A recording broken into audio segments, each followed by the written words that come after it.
नमस्कार, बहुत बहुत स्वागत है आप सबका। मैं पुनीत पाठक हूं और आप देख रहे हैं सेहत से जुड़ा हमारा खास कार्यक्रम हेल्थ गुरु। आज का दिन साल में एक ऐसा खास दिन है जब हम सारे विश्व में तंबाकू निषेध दिवस के तौर पर इसे मनाते हैं। मकसद पूरी तरह साफ है, तंबाकू खाने वालों की जान पर कितने खतरे हैं, तंबाकू कितनी नुकसानदायक है, इससे लोगों को अवगत कराया जाए। सारी दुनिया में इसके प्रति जागरूकता बेहद जरूरी है। टोबैको के अलग अलग फॉर्म जो हम कंज्यूम करते हैं, ग्रहण करते हैं, इनसे हमारे शरीर में कई तरह के रोग होते हैं और सबसे घातक उनमें से कैंसर है।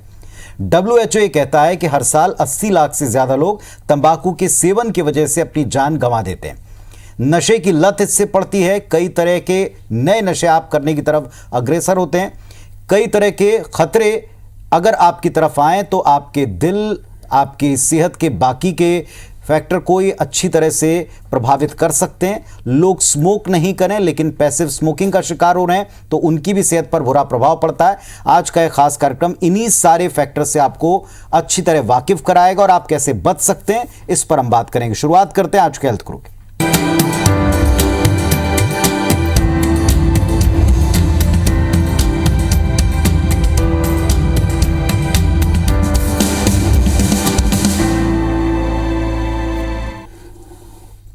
तो आज के खास दिन पर यह जानना सबसे जरूरी है कि तंबाकू से क्या क्या रोग होते हैं, कितने किस्म के रोग होते हैं, कहां से शुरुआत होती है। इन सब पर ज्यादा जानकारी के साथ हमारे साथ स्टूडियो में मौजूद हैं NHMMI रायपुर से surgical oncologist doctor Bharat Bhushan ji और डॉक्टर यशवंत कश्यप साहब जो कि कंसल्टेंट हैं, मेडिकल ऑन्कोलॉजी डिपार्टमेंट से हैं। आप दोनों को नमस्कार, बहुत स्वागत है आपका।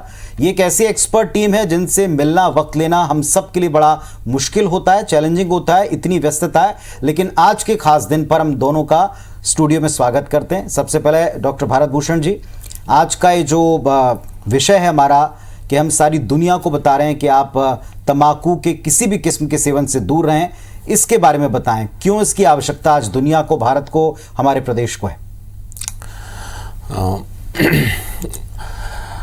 31 मई को हर साल वर्ल्ड नो टोबैको डे के रूप में मनाया जाता है जी। जिसके पीछे रीज़न है टोबैको के हानिकारक प्रभावों के बारे में लोगों को जागरूक करना और लोगों को तंबाकू सेवन करने से रोकना। क्योंकि तंबाकू एक हानिकारक पदार्थ है। तंबाकू से शरीर में अलग अलग अंगों में कैंसर होता है सबसे कॉमन। उसके अलावा, कैंसर के अलावा हार्ट प्रॉब्लम, हार्ट अटैक, सांस का प्रॉब्लम जैसे अस्थमा, उसके अलावा अन्य प्रभाव जैसे नपुंसकता, ये सब शामिल हैं। तो इस दिन का मुख्य उद्देश्य यही है कि लोगों को इसके बारे में जागरूक करें ताकि ज़्यादा से ज़्यादा लोग टोबैको ना लें और जो लोग ले रहे हैं वो छोड़ दें। डॉक्टर कश्यप, आप ऑन्कोलॉजी डिपार्टमेंट में आप दोनों मिलकर के अपनी पूरी टीम के साथ में आज ट्रीट कर रहे हैं। अगर हम छत्तीसगढ़ के कॉन्टेक्स्ट में देखें तो यहाँ भी कई तरह से स्मोकिंग है, ओरल है, बहुत से प्रकार हैं जिनसे तंबाकू सेवन किया जाता है। अब तक का आपका अनुभव क्या कहता है, यहाँ कितनी गंभीर ये समस्या है? हमारे एरिया में तंबाकू का सेवन बहुत गंभीर समस्या है, क्योंकि यहाँ पर हम ऐसा देख रहे हैं कि फैक्ट्री के धुएं और बाकी चीज़ों के अलावा जो तंबाकू सेवन है, जो कि बहुत हद तक हर को बचाया जा सकता है, उसके कारण करीब जो 40-50 प्रकार के परसेंट के जो बचाव करने वाले प्रिवेंटेबल कैंसर है वो इन्हीं के कारण होते हैं, तंबाकू और अल्कोहल के कारण। तंबाकू किसी भी फॉर्म में अगर हम लें, चाहे वो खैनी हो, सुपारी हो, वो या स्मोकिंग हो, वो सब हानिकारक है। और एक सिगरेट स्मोक में 6000 से ज़्यादा केमिकल होते हैं और जिससे 60 से 70 प्रकार के डिफरेंट कैंसर होते हैं। तो हमें बहुत दुख होता है कि हमारे जो युवा है और इवन जो सब लोग एडवांस स्टेज कैंसर, मुंह का कैंसर और बाकी सारा कैंसर लेके आते हैं, जिसके कारण हमको सर्जरी, कीमोथेरेपी, रेडिएशन और सब तरह का इलाज और ये खर्चीला इलाज करना पड़ता है। डॉक्टर भारत भूषण जी, कितने किस्म के कैंसर हैं जिनको हम अपने सेंटर के ऊपर ट्रीट कर रहे हैं, जो केवल और केवल टोबैको की वजह से हम देख पा रहे हैं कि अभी लोगों में है? टोबैको की वजह से होने वाले कैंसरों में सबसे कॉमन है मुख का कैंसर, जो कि भारतवर्ष में सबसे कॉमन है।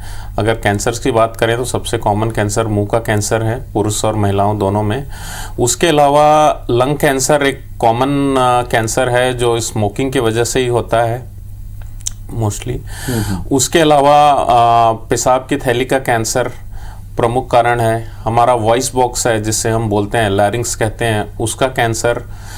तो ऐसे लगभग, जैसे कि डॉक्टर यशवंत ने बताया, लगभग 60-70 कैंसर है जो तंबाकू की वजह से होते हैं। सभी प्रकार के कैंसर का ट्रीटमेंट हमारे यहाँ उपलब्ध है, ट्रीटमेंट कर रहे हैं, मगर ज़्यादातर कैंसर जो तंबाकू सेवन और इसकी वजह से होते हैं वो एडवांस स्टेज में आते हैं, जिसको प्रिवेंट किया जा सकता है। जी, आपने बहुत अच्छी बात की डॉक्टर यशवंत कश्यप जी।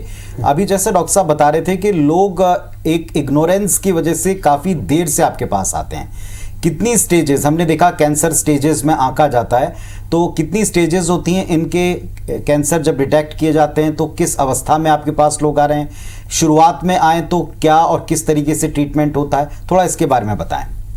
जनरली जो सॉलिड ट्यूमर कैंसर होते हैं, जैसे लंग या ओरल कैविटी, इनमें 4 स्टेजेस होती हैं जो इसी तरह से। पर जो ब्लड कैंसर होते हैं वो ब्लड तो पूरी बॉडी में है, तो उसमें बेस्ड ऑन उसमें हाई रिस्क फीचर के बेसिस पे उसको स्ट्रेटिफाई करते हैं। तो जो ब्लड कैंसर है AML, वो भी बहुत तंबाकू के द्वारा जनित है।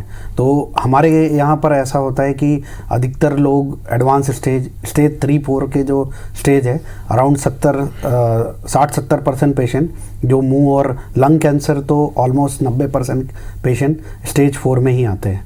तो ये मुंह का, गले का या लंग का जो कैंसर है, इसकी पहचान कैसे होती है? क्योंकि इनके जो शुरुआती सिम्टम्स हैं जहां आपको अलर्ट हो जाना चाहिए, ये बताना बहुत ज़रूरी है दर्शकों को। डॉक्टर कश्यप, मतलब मुंह में अगर किसी को जो लगातार तंबाकू या कोई भी तरह का तंबाकू के पदार्थ, जैसे वो चाहे सुपारी हो, खैनी हो, या जो डिफरेंट तरह के पान मसाला जो डिफरेंट इलायची के नाम से बेचे जाते हैं, वो अगर आप सेवन कर रहे हैं, आपको अगर घाव होता जा रहा है, या जो घाव जो भर नहीं पा रहा है, या ऐसा हो रहा है कि कहीं से रक्त का रिसाव हो रहा है, या मुंह के खुलना बंद हो रहा है, या लगातार खांसी आ रही है, तो ये सारे एक सिम्टम्स है, या आवाज़ में परिवर्तन आ रहा है, ये सारे सिम्टम्स कैंसर, डिफरेंट कैंसर के होते हैं। डॉक्टर भारत भूषण जी, कैंसर के बारे में लोगों के मन में भय भी बहुत ज़्यादा है। लोग ये मानकर चलते हैं कैंसर एक लंबे समय तक, तो लोग ये भी कहते हैं और मानते रहें कि ये लाइलाज है, लेकिन अब हर स्टेज में कुछ ना कुछ उपचार पद्धतियां हैं। आपके पास जब लोग आते हैं तो क्या और किन अवस्थाओं में आप उन्हें सर्जिकल ट्रीटमेंट की सलाह देते हैं, या केवल वही विकल्प होता है? कितने तरह के ट्रीटमेंट हैं सर? सबसे पहले तो ये बता दूं कि कैंसर लाइलाज नहीं है। कैंसर का इलाज संभव है। और जैसा कि हम देखते हैं कि अलग अलग प्रकार के पेशेंट आते हैं। किसी में कैंसर बहुत शुरुआती अवस्था में होता है, जिसमें छोटे से छाला होता है, जिसको हम लोग बायोप्सी करके कंफर्म करते हैं कि उसमें कैंसर है या नहीं। और ऐसे अगर अर्ली स्टेज में आए तो उसका ऑपरेशन करके उनको क्योर किया जा सकता है, आगे और किसी ट्रीटमेंट की ज़रूरत नहीं पड़ती। जो थोड़ा एडवांस स्टेज में आते हैं, जो स्किन तक आ गया है या फिर लिम्फ नोड्स में पहुंच गए हैं, उन कैंसर में ऑपरेशन के बाद कीमोथेरेपी और रेडियोथेरेपी की भी ज़रूरत पड़ती है। और जो बहुत ही एडवांस कैंसर आते हैं उसमें हम लोग पेशेंट की क्वालिटी ऑफ लाइफ और सिम्टम कंट्रोल करने के लिए कीमोथेरेपी का इस्तेमाल करते हैं। डॉक्टर साहब, कैसे डिसाइड करते हैं कि किस अवस्था में आपको ऑपरेशन की ज़रूरत पड़ेगी? क्योंकि ऑपरेशन का नाम सुन के लोग बड़े घबराते हैं, तो आप क्या सलाह देंगे कि ऑपरेट अगर करने के लिए कहा गया है तो क्या वही एक विकल्प होता है, तभी कहा जाता है? किस तरह डिसाइड करते हैं? कितने लोगों की टीम बताती है? देखिए, अगर आपको ऑपरेशन की सलाह दी जा रही है तो आपके लिए बहुत अच्छा है। आपको ऑपरेशन की सलाह दी जा रही है मतलब आपका कैंसर जो है ऑपरेशन की अवस्था में है, मतलब बाकी बहुत ज़्यादा एडवांस स्टेज में नहीं है। तो अगर ऐसा है तो फिर ऑपरेशन के लिए बिल्कुल तैयार हो जाएं और अपना, क्योंकि अगर ट्यूमर क्यूरेबल स्टेज में है तभी आपको ऑपरेशन की सलाह दी गई है, तो उसे डरने की ज़रूरत नहीं है। और कैंसर ऑपरेशन के बाद लगभग सप्ताह भर में आपकी रिकवरी हो जाती है। जी डॉक्टर कश्यप, जिस तरह अभी डॉक्टर साहब बता रहे थे कि इसमें अलग अलग अवस्थाओं में अलग तरह से हम ट्रीट करते हैं, पेशेंट टू पेशेंट ये सारी चीज़ें डिपेंड करती हैं। कीमोथेरेपी से भी लोग बड़ा घबराते हैं और ये मान के चलते हैं कि जीवन भर कराना पड़ेगा, लंबा चलेगा, बहुत खर्चीला होगा। उनको आप क्या बताएंगे? कीमोथेरेपी के बारे में थोड़ा डिटेल बताएं। जैसा मैं यही बोलूँगा कि जैसे भारत सर ने भी बताया कि कोई भी पेशेंट अगर जब हमारे पास आता है तो अब हम उसको ट्यूमर बोर्ड जो जॉइंट मीटिंग रहता है जिसमें हम cancer surgeon plus medical oncologist, radiation doctor, then palliative physician, then radiologist, pathologist, तो एक बड़ी पूरी टीम रहती है जो हर पेशेंट के लिए प्लान करती है। और ये लाखों पेशेंट में रिसर्च पे बेस्ड है, तो उसको देख के हम फिर डिसाइड करते हैं कि इनको सर्जरी करना है या कीमोथेरेपी देना है या रेडिएशन या कैसा फ्लो रहेगा। तो उसमें बहुत बार कीमोथेरेपी, अब वो टाइम गया जब हमारे पास हमारे स्टॉक में केवल कीमोथेरेपी एक ऑप्शन था। अब बहुत सारी targeted drug, immunotherapy drug, newer drug आ चुकी हैं जिससे साइड इफ़ेक्ट्स भी कम होते हैं और पेशेंट अच्छा टॉलरेट करते हैं। पहले ऐसा था कि डॉक्टर्स भी कम थे, फुल सेटअप भी कम था और जो ड्रग्स थी वो भी कॉस्टली थी और अवेलेबल नहीं हो पाती थी।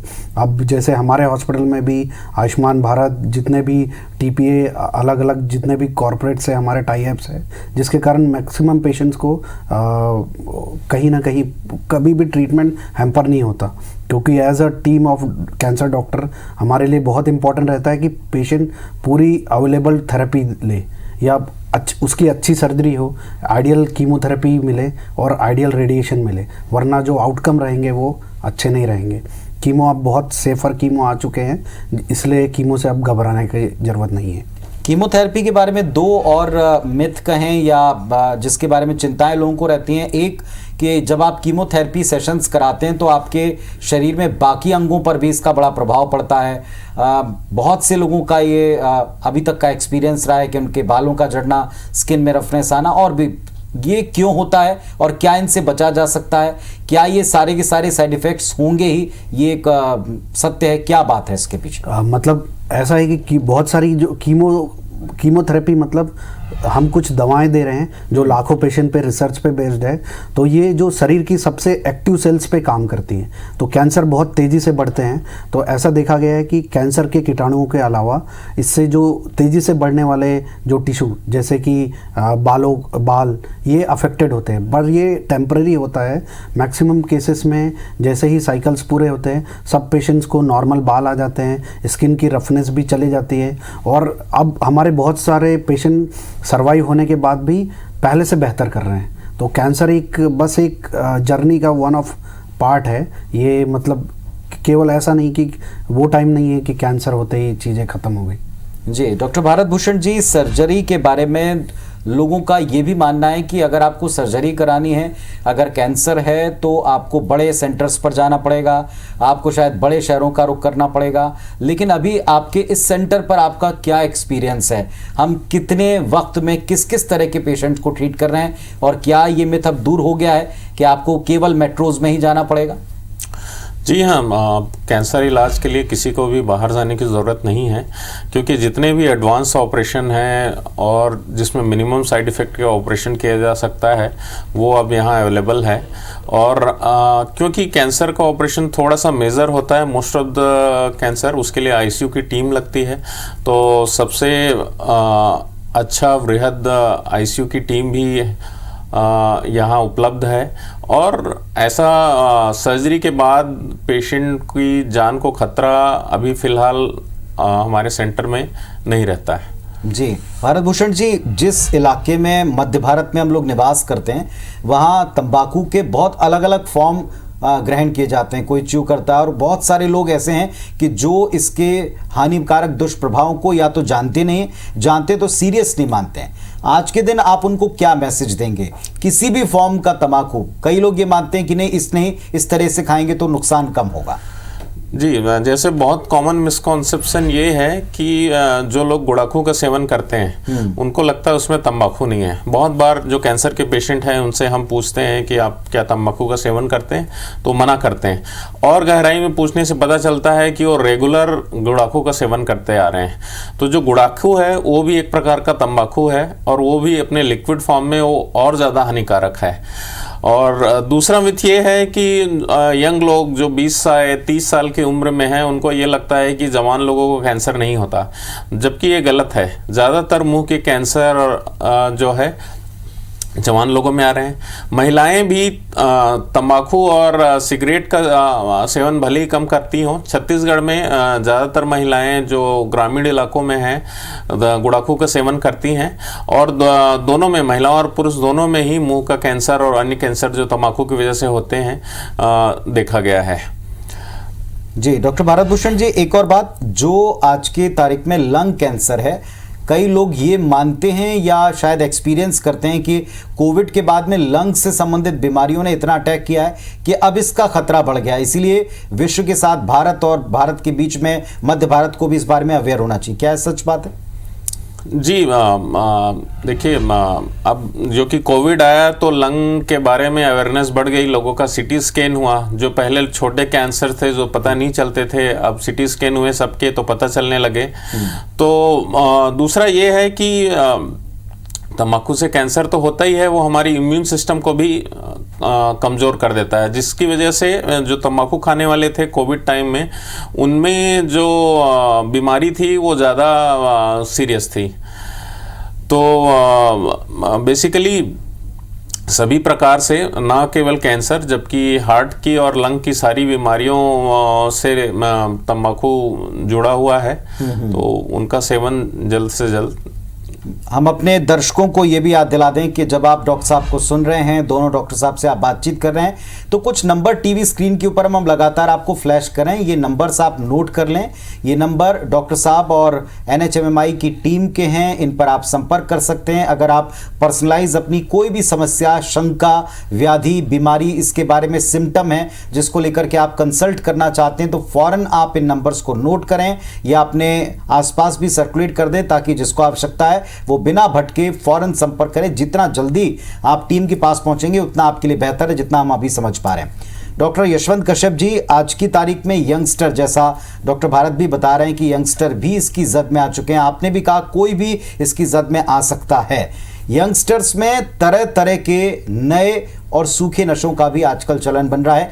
क्या ये कैंसर के बढ़ने की एक वजह है? एक हम देखते हैं हुक्के के कॉन्सेप्ट को नए नए तरीकों से पेश किया जाता है, इसके बारे में क्या आप यंगस्टर को बोलोगे? आपने बिल्कुल सही बात वो छेड़ी है, क्योंकि जब हम अपने स्टार्स, चाहे वो क्रिकेटर हो या स्टार्स है, उनको हम डिफरेंट एड्स में सब देख रहे हैं कि वो किस तरह से मार्केटिंग हो रही है, तो इस चक्कर में यंगस्टर बहुत अफेक्ट हो रहे हैं। चाहे वो सिंगिंग स्टार हो, क्रिकेटर हो या टीवी स्टार्स हैं, तो वो म्यूज़िक वीडियो या अलग अलग तरीक़ों से वो इन्फ्लुएंस हो रहे हैं और इन हानिकारक तरीक़ों से को सेवन कर रहे हैं।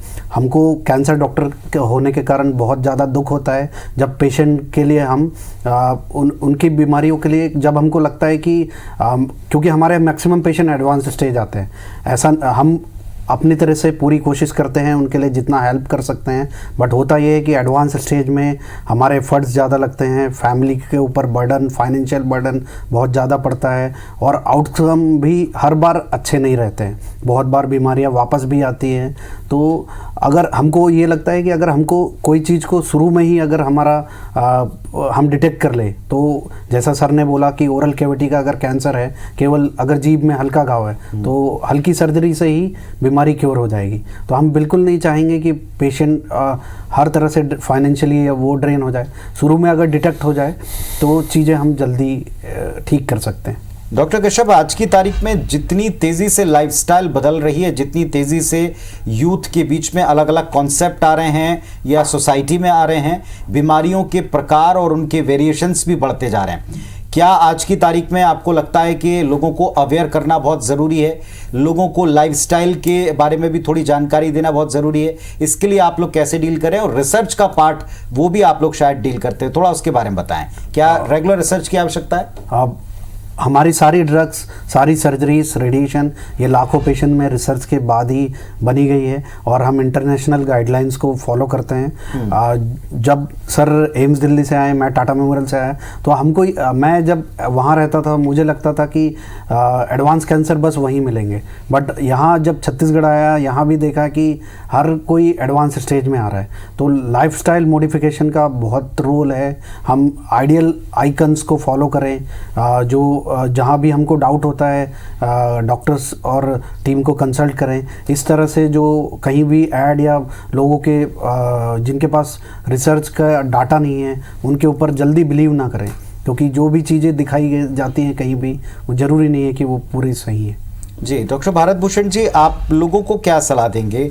आज की तारीख में हमने बहुत सारी चीज़ों को रेगुलर बना लिया है, रेगुलर वीकेंड्स के ऊपर बाहर जाना, ये ऐसे बहुत सारे हमने लाइफस्टाइल के रूल बना लिए, लेकिन रेगुलर चेकअप अभी भी रूल नहीं है। क्या ये अब बहुत ज़रूरी हो गया और किसी खास उम्र में इसकी आवश्यकता है या हर उम्र वर्ग के लिए आप सजेस्ट करेंगे? तो रेगुलर चेकअप यानी कैंसर स्क्रीनिंग आज कल हर किसी की ज़रूरत है।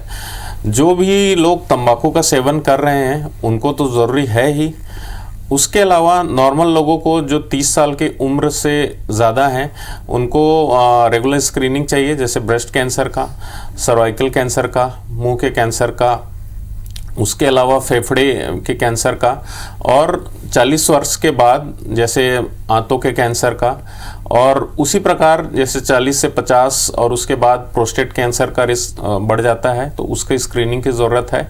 और इसका एक कैलेंडर बनाने का ज़रूरत है कि जैसे हम अपना बजट प्लान करते हैं वैसे एक प्रकार का कैलेंडर में मार्क कर लें कि इस दिन हमको इस चीज़ की स्क्रीनिंग करानी है, या फिर किसी कैंसर विशेषज्ञ से सलाह ले लें अपनी उम्र के हिसाब से, अपने फैमिली मेम्बर्स के लिए कि इनको किस किस कैंसर का खतरा है और उसके बारे में कौन सा टेस्ट लगेगा।